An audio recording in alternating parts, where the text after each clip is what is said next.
The summer of 1985 in Los Angeles was one of the hottest on record.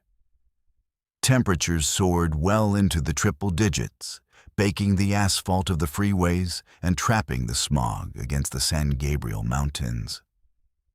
But the oppressive heat was not the primary reason the citizens of California's largest metropolis were losing sleep.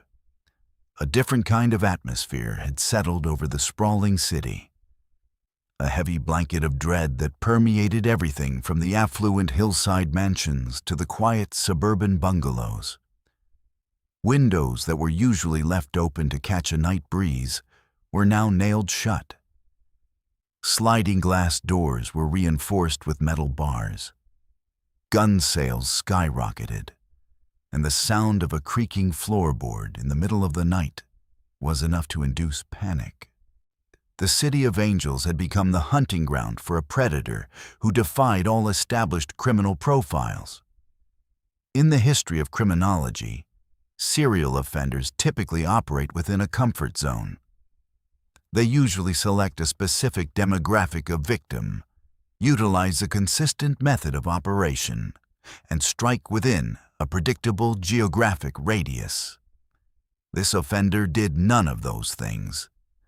He struck the elderly and the young, men and women, indiscriminately. He utilized a terrifying array of weapons, from handguns to knives to blunt instruments found at the scene.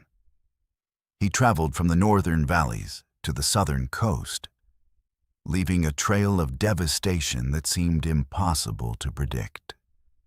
The media would eventually dub him the Night Stalker, a moniker that captured the elusive and shadowy nature of his crimes. But before the world knew the name Richard Ramirez, the detectives of the Los Angeles Sheriff's Department were locked in a desperate race against time to interpret a chaotic puzzle that seemed to change with every sunrise.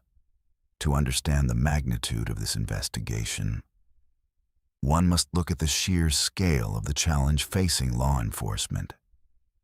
In 1985, forensic technology was light years behind what we utilize today. DNA profiling was in its infancy and not yet a standard tool for local police.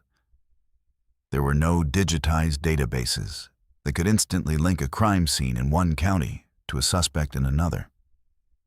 Detectives relied on shoe leather, index cards, telephone calls, and the astute observation of physical evidence. At the heart of this investigation were two men who could not have been more different, yet who formed a partnership that would become legendary in the annals of homicide investigation. Detective Frank Salerno was a veteran investigator, a man who had already etched his name into history by playing a key role in the capture of the Hillside Strangler years prior. He was experienced, methodical, and possessed an encyclopedic knowledge of criminal behavior. Partnered with him was Carrillo, a relatively younger detective from the Sheriff's Department who brought a tenacious energy and a unique perspective to the case. It was Carrillo who would first suggest a theory that many seasoned veterans found hard to swallow, that a single man was responsible for this wide variety of crimes. In the early stages, the disparity in the attacks baffled the authorities. One night, a home invasion would occur in a quiet neighborhood where an elderly woman was the victim. Days later, a young couple would be attacked in their car. The weapons changed, the methods of entry varied, and the victimology appeared completely random. In standard police work, these would be treated as separate cases assigned to separate desks. Connecting them required looking past the superficial differences and finding the subtle, microscopic signatures left behind. The breakthrough began with the smallest of details: footwear. At several crime scenes, despite the chaos and the lack of fingerprints, forensics teams recovered distinct shoe impressions in the flower beds and dust outside the homes. These weren't just generic sneaker prints. They belonged to a specific brand, Avia, and they were an unusual size, an 11.5. Detective Carrillo and Salerno did the legwork that modern computers would do in seconds. They contacted the manufacturer and discovered that this specific model of shoe in that specific size was incredibly rare. Only a handful of pairs had been shipped to the Los Angeles area. It was a thin thread, but it was the first solid link connecting the disparate attacks. The Avia connection became the silent witness that tied the horrifying nights together.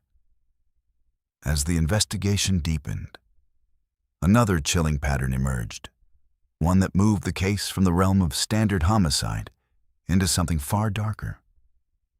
At multiple scenes, the perpetrator left behind symbols drawn on the walls or mirrors, pentagrams, while the media would later sensationalize these elements.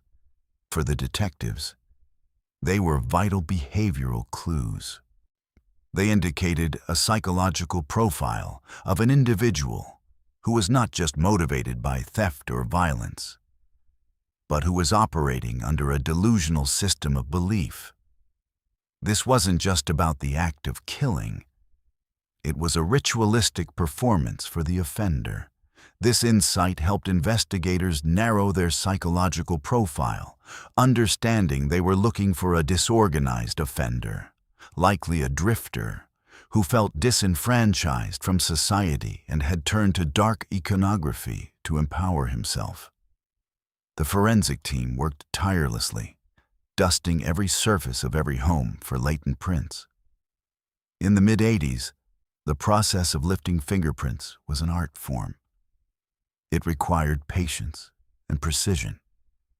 The turning point in identification came not from a crime scene, but from a vehicle, when the suspect had a habit of stealing cars to travel between his hunting grounds, often abandoning them when they ran out of fuel or attracted too much attention. One such vehicle, a stolen Toyota, was located in a parking lot. It was a goldmine of potential evidence. Investigators knew that the interior of a car is a difficult place to clean thoroughly. They utilized a relatively new technology for the time, laser fingerprint detection. This method used an argon laser to illuminate the natural oils and perspiration left behind by human skin. On the rear view mirror, a place a driver almost instinctively touches to adjust, the laser revealed a partial thumbprint. This was the moment the clock stopped. The partial print was carefully photographed and lifted. It was rushed to the state identification section in Sacramento, and unlike the instant matches seen in movies, this required experts to manually compare the points of identification against files of known offenders. But luck, or perhaps justice, was on their side. The print matched a man with a long history of petty crimes, theft, and traffic violations. His name was Richard Ramirez. The identification of Ramirez shifted the dynamic of the summer entirely. The police now had a name and a face to put to the phantom. However, this created a new dilemma.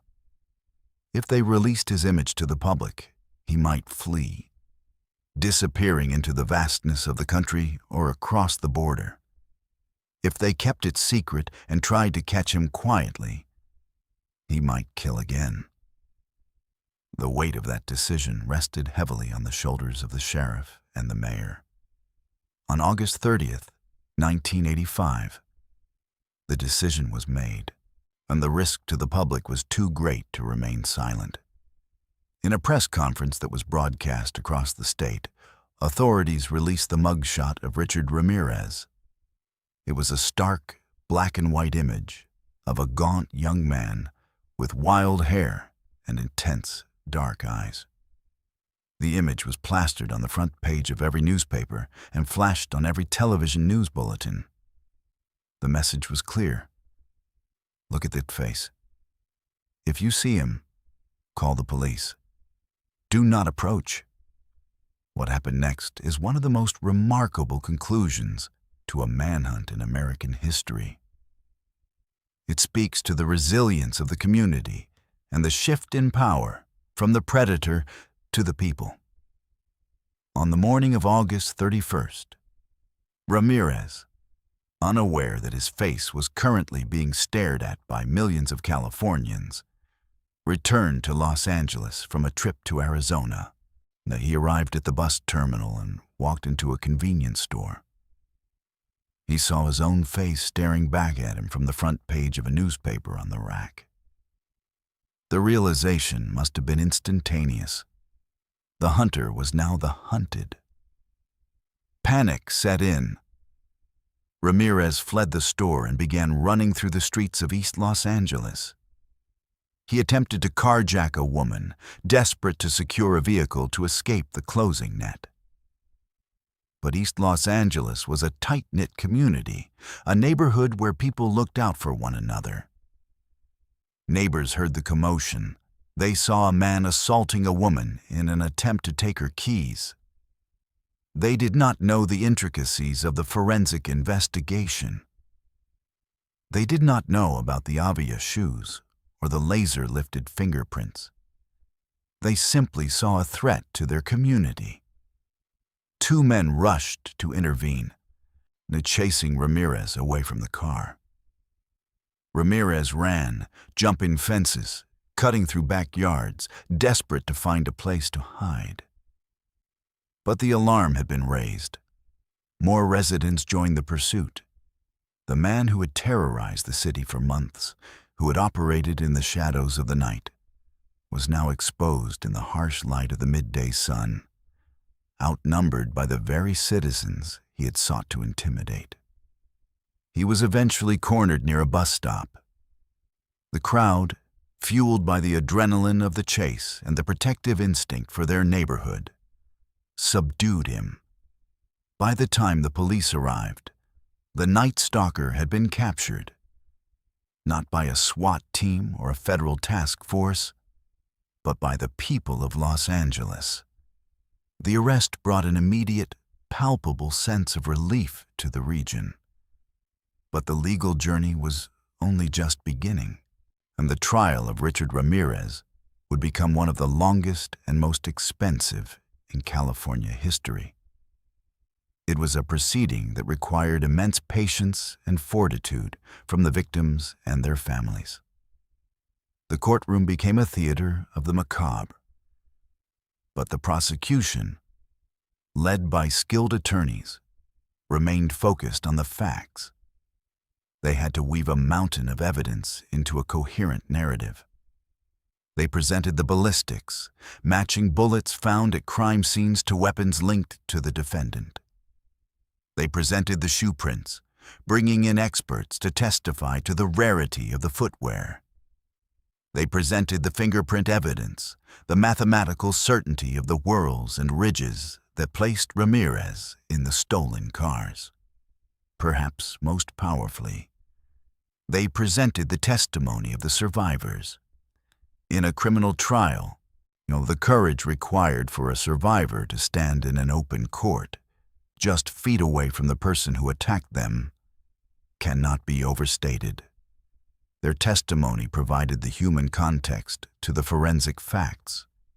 They described the intruder, his clothing, his mannerisms, and in some cases, his teeth, which were in a state of severe decay, a detail that had been noted by detectives early in the investigation. The defense attempted to argue regarding mental state and procedural errors, but the weight of the physical evidence was crushing. The jury was tasked with reviewing thousands of pieces of exhibits. It was not a swift deliberation reflecting the gravity of the charges. They had to be certain. On September 20th, 1989, the verdict was read. Richard Ramirez was found guilty on 13 counts of murder, 5 counts of attempted murder, 11 counts of sexual assault, and 14 counts of burglary. The courtroom, packed with victims' families and the press, listened as the word guilty was repeated over and over again.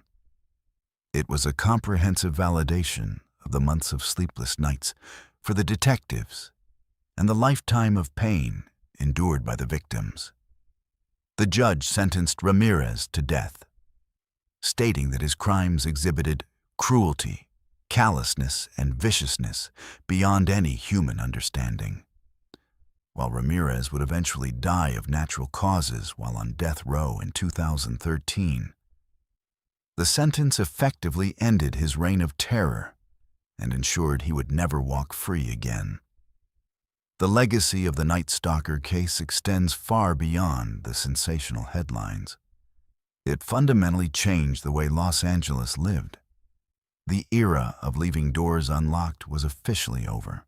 The sale of home security systems became a standard part of suburban life. It also marked a turning point in police cooperation.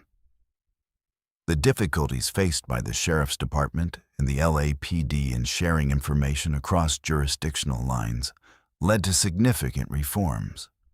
It highlighted the need for centralized databases and better communication channels between precincts, paving the way for the modern task forces we see today. From a forensic standpoint, the case serves as a bridge between the old world of policing and the new. It showcased the vital importance of traditional detective work, the shoe leather, the hunches, the neighborhood canvassing.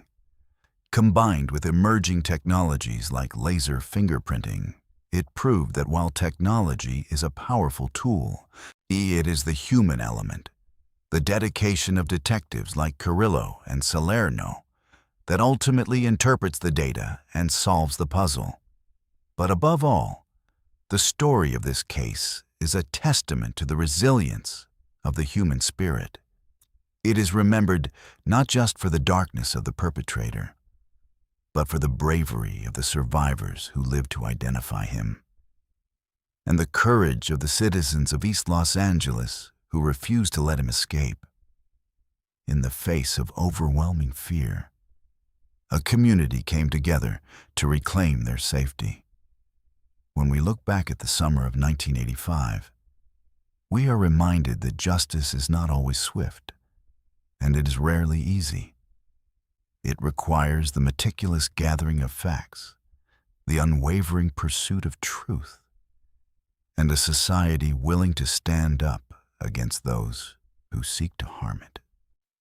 As we conclude this examination of one of America's most notorious investigations, we are left with a question that remains relevant in our modern world.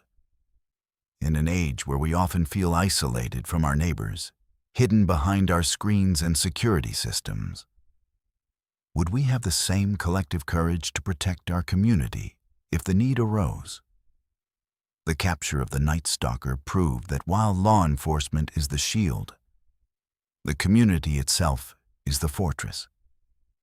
Stay safe, look out for one another, and remember that even in the darkest of nights, the truth has a way of coming to light.